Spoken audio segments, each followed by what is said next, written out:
सामान्य साथियों, सादर अभिवादन। जहाँ गया तीर्थ में पितरों की तृप्ति, मुक्ति, शांति और कल्याण का अद्भुत अनुष्ठान कहा जाता है, वहीं निसंतान जनों के लिए सुसंतान प्राप्त करने का भी ये वांछित वरदान भी है। तो सामान्य साथियों, आज के इस पावन प्रसंग में हम चर्चा करेंगे कि गया के श्राद्ध से एक निसंतान व्यक्ति को कैसे हुई संतान की प्राप्ति। साथ ही गया तीर्थ के महत्व पर भी कुछ चर्चा डालेंगे और साथ ही इसके साथ में हम श्राद्ध की थोड़ी सी महिमा को भी रेखांकित करेंगे। इसकी महिमा अब चूँकि अतुलनीय है और हम सभी जानते हैं कि मानस में भी कहा गया था कि तर्पण होम करें विदिनाना, विप्रजमाएं दें बहुदाना। तो ये एक हमारी ये कहें सनातनी परंपरा का बड़ा श्रेष्ठतम सोपान है, जो कि पितरों को शांति और मुक्ति देता है। गीता प्रेस से प्रकाशित कल्याण के परलोक और पुनर्जन्म अंक में इस सत्य घटना का विवरण दिया हुआ है। घटना के लेखक वेंकटलाल ओझा जी लिखते हैं कि उनके परम एक मित्र थे। वो पहले तो श्राद्ध वगैरह में कोई भरोसा नहीं करते थे। हुआ ये कि लंबे समय तक उनको कोई संतान नहीं हुई। बाद में जब संतान होना प्रारंभ हुई तो जो संतान होती थी वो जो है मृत्यु को प्राप्त हो जाती थी, यानी जीवित नहीं रहती थी। तो बड़े दुखी रहे। इसी परिप्रेक्ष्य में उन्होंने ज्योतिषियों से भी संपर्क किया। तो ज्योतिषियों ने कहा कि आपके योग जो देखा उसमें जन्म कुंडली में संतान योग नहीं है। और बड़े परेशान हो गए। तो उनके एक मित्र थे, उन्होंने बताया कि आप सिद्ध संतों की शरण में जाओ, हो सकता है उनके वरदान से कुछ आपको लाभ हो। इसी क्रम में वो घूम रहे थे तो एक कथावाचक जी से उनका संपर्क हुआ। उन्होंने बताया कि अमुक संत रहते हैं, उनके पास अब जाइए। तो कहते हैं ना कि भाई जब इस तरह का आदमी आहत और दुखी होता है तो हर जगह जाता है। आरत अधिकारी जहाँ पा में कहा गया वहीं जा करके तो संत की कृपा लेने के लिए वहाँ पहुँचे।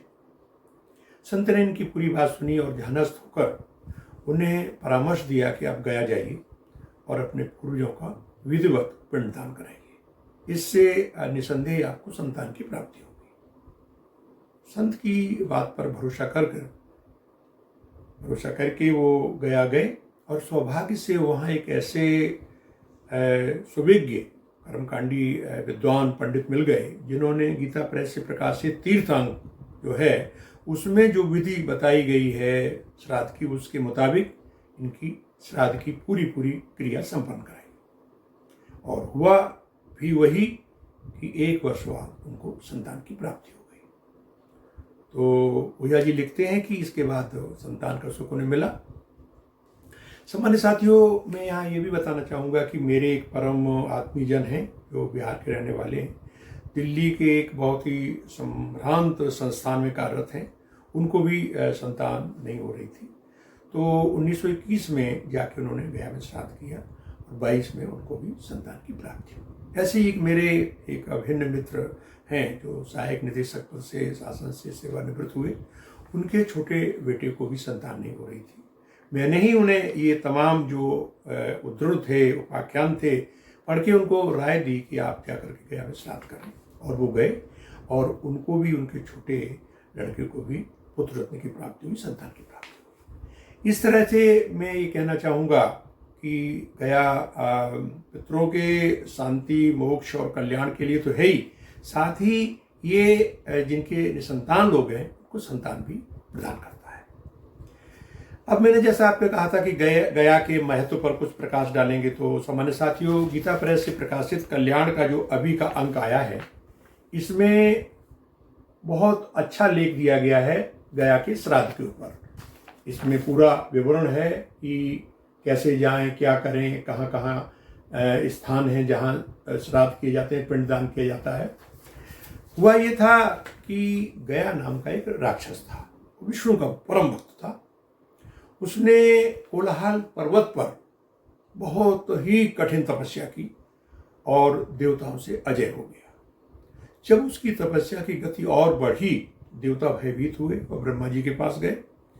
अब ब्रह्मा जी ने कहा विष्णु जी से कि भाई इसको देखिए, ये तो अपने आप में बहुत देवों के भाग लेने जा रहा है। तो उसके पास गए, क्योंकि वो परम विष्णु भक्त था। सबको देख करके उसने कहा कि ठीक है, हम तब बंद कर देंगे, लेकिन मुझे आप ये वरदान दें लेकिन कि मेरी शरीर परम पवित्र हो जाए। विष्णु जी ने कहा कि तथास्तु। इसके बाद क्या हुआ सामान्य साथियों, कि उसका शरीर इतना पावन और पवित्र हो गया कि जिसकी तरफ वो हाथ रखता वो सीधा वैकुंठ चला जाता। जिस क्षेत्र में वो जाता उसके आसपास पशु पक्षी जो भी उसके संपर्क में आते सब वैकुंठ चले जाते। तो इस तरह से जब ये क्रम होने लगा तो ब्रह्मा जी बड़े चिंतित हुए और उन्होंने फिर जाकर के विष्णु जी से कहा कि महाराज ये तो पूरा हमारा जो सृष्टि क्रम है उसमें जो है ये बाधा डाल रहा है, उसमें अतिरिक्त पता कर रहा है। जो इसके संपर्क में जाते हैं सब सीधे स्वर्ग चले जाते हैं। तो उन्होंने कहा कि ऐसा है, इससे आप जाकर के और इससे जो कहिए कि कोई वरदान मांग ले। ब्रह्मा जी उसके पास गए। ब्रह्मा जी, और ये बताइए कि हमें आपके शरीर पर यज्ञ करना है और आपका शरीर बहुत पवित्र है, तीनों लोक से जाता, तो मुझे ये एक मौका आप दे दीजिए। ब्रह्मा जी उसके पास गए और उससे कहा कि भाई आपका शरीर बहुत पावन है, हम आपके ऊपर यज्ञ करना चाहते हैं। तो उसने कहा कि साहब आप आए तो हम आपकी बात को श्रद्धार्य करते हैं, और वो उसने अपना शरीर दे दिया। और ब्रह्मा जी ने उसके ऊपर जो है, उसका बहुत विशाल शरीर था, अपना हवन का और जो है सावन लगाया पूरा। जैसे ही हवन करे तो उसका शरीर हिलने लगे। तो उन्होंने धर्म को याद किया। धर्मराज ने आकर वहां धर्मशिला रख दी। धर्मशिला के बाद भी उसका हिलना नहीं रुका तो उन्होंने फिर विष्णु जी को ध्यान किया। विष्णु जी ने आकर अपना गदा रखा, इसलिए वहां विष्णु गदा, और पैर रखा, जो आजकल आप जाएंगे तो वहां विष्णुपाद भी है। जब रखा तो वो प्रसन्न होकर बोला कि महाराज मैं तो स्थिर हो जाता हूं, लेकिन मैं आपसे एक वरदान मांगता हूं। मेरे इस पूरे क्षेत्र में जो भी आत्माएं आई उनकी तृप्ति हो, उनकी संतुष्टि हो और उनकी मुक्ति हो। साथ ही जो आकर के यहाँ पिंडदान करता है उसको वही पुण्य प्राप्त हो जो मेरे शरीर के आप देखते थे हमारे परिधि में आने से मिलता था। तो उन्होंने कहा कि ठीक है, क्योंकि आपने यज्ञ कहा तो ये हम देते हैं कि जो आप गया क्षेत्र में आकर के यहाँ पिंडदान करेगा पूर्वजों को, उनको जो है यहाँ उनकी मुक्ति मिलेगी और भी मनोवांछित फल प्राप्त होंगे। जैसा कि मैंने आपको बताया कि निसंतानों को संतान प्राप्त हुई। अब मैं ये आपको बताना चाहूंगा कि श्राद्ध का अपना अनुपम स्थान है, और हमारी एक सनातनी परंपरा में भी ये इस बात का बड़ा उल्लेख है कि हम श्राद्ध में गरुड़ पुराण इत्यादि कई पुराणों में इसका पूरा विधि दिया है। और गीता के प्रथम अध्याय के 22वें श्लोक में भगवान कृष्ण कहते हैं, जब पिंडदान से वंचित रह जाते हैं पितर तो उनकी मुक्ति नहीं होती। इस तरह से ये बात स्पष्ट होकर सामने आई। तो जैसा कि हमने बताया, पतंत पितरो हैष्यम लुप्त पिंडोदक क्रिया, इससे ये स्पष्ट है कि जब पिंडदान नहीं हो पाता है जिनका, तो उनको मुक्ति नहीं मिलती है। तो हमारे साथियों, ये बहुत ही सुंदर अवसर होता है पितृपक्ष में। अब वैसे तो गया में कभी जाकर के पिंडदान करते हैं तो वहाँ हमेशा होते रहते हैं, लेकिन हम इसमें जब पिंडदान करते हैं तो हमारे पूर्वजों को हमारी ऊर्जा और हमारी भावनाएं वहाँ पहुँच जाती हैं भगवान सूर्य के द्वारा, जल के द्वारा। तो इसी के साथ साथ ये होता है कि जैसे हम कहते हैं पितृ देवो भव, पितृ भी हमारे देवता हैं। और कहा भी गया है कि बाढ़े पुत्र पिता के धर्मा, ओ खेती उपजे अपने कर्मा। तो हमारे पितरों के धर्म और उनसे हमारी सुगति होती है, हमारी उन्नति होती है। आज के प्रसंग में मैंने आपको यही संदेश दिया कि हमें गया में अपने पितरों का पूरी श्रद्धा और पूरे समर्पण भाव से पिंडदान करना चाहिए। साथ ही यदि कोई मनोवांछित कामना है, जैसे कि मैंने निसंतानों का यहाँ आपको विवरण दिया, वो भी वहाँ पूर्ण हो जाती है।